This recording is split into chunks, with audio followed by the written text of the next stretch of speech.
ED అన్ని హద్దులు మీరుతోంది. ఓ రాష్ట్ర ప్రభుత్వ సంస్థ ప్రాంగణంలో సోదాలు ఎలా చేస్తారు? సమాఖ్య వ్యవస్థ స్ఫూర్తికి విఘాతం కలిగిస్తున్నారు. తమిళనాడు మద్యం దుకాణాల కేసులో సుప్రీంకోర్టు ఆగ్రహం.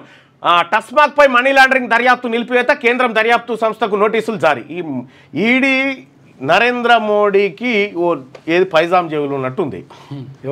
కేంద్ర దర్యాప్తు సంస్థ ఎన్ఫోర్స్మెంట్ డైరెక్టరేట్ పై సర్వోన్నత న్యాయస్థానం తీవ్ర స్థాయిలో మండిపడింది. ఓ రాష్ట్ర ప్రభుత్వ సంస్థపై నగదు అక్రమ చలామణి నిరోధక చట్టం కింద దాడులు ఎలా చేస్తారని నిలదీసింది. సమాఖ్య వ్యవస్థ స్ఫూర్తికే విఘాతం కలిగిస్తోందని, ఈడీ అన్ని హద్దులు దాటుతోందని ఆగ్రహం వ్యక్తం చేసింది. తమిళనాడులో మద్యం దుకాణాలకు అనుమతులు మంజూరు చేసే రాష్ట్ర మార్కెటింగ్ కార్పొరేషన్ పై ఈడీ దర్యాప్తు నిలిపివేస్తూ ఆదేశాలు ఇచ్చింది. ప్రధాన న్యాయమూర్తి justice BR Gavai, justice Augustine George మహిళ ధర్మాసనం గురువారం ఈడీకి నోటీస్ జారీ చేసింది. తదుపరి విచారణ వేసవి సెలవుల అనంతరం చేపడతామని తెలిపింది.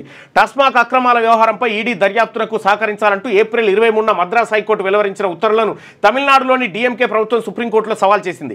ఈ పిటిషన్పై ప్రధాన న్యాయమూర్తి జస్టిస్ బిఆర్ గవాయ్ నేతృత్వంలోని ద్విసభ్య ధర్మాసనం విచారణ జరిపింది. తమిళనాడు ప్రభుత్వం టస్మాక్ తరఫున సీనియర్ న్యాయవాదులు కపిల్ సిబాల్, అమిత్ ఆనంద్ తివారీ వాదనలు వినిపించారు. ఆ రాష్ట్రంలోని మద్యం దుకాణాలను అనుమతులు ఇవ్వడంతో 2014-2021 మధ్య కాలంలో జరిగిన అక్రమాలు, వాటికి సంబంధించి వచ్చిన ఫిర్యాదులపై రాష్ట్ర ప్రభుత్వమే 41A 41 ఎఫ్ఐఆర్లు నమోదు చేసిందన్నారు. ఈ వ్యవహారంలో ఇటీవల జోక్యం చేసుకున్న ఈడీ టస్మాక్ ప్రధాన కార్యాలయం ఇతర ప్రాంగణంలో మార్చి 6 నుంచి 8వ తేదీ వరకు 60 గంటల పాటు జరిపిన సోదాల చట్టబద్ధతను ప్రశ్నించింది.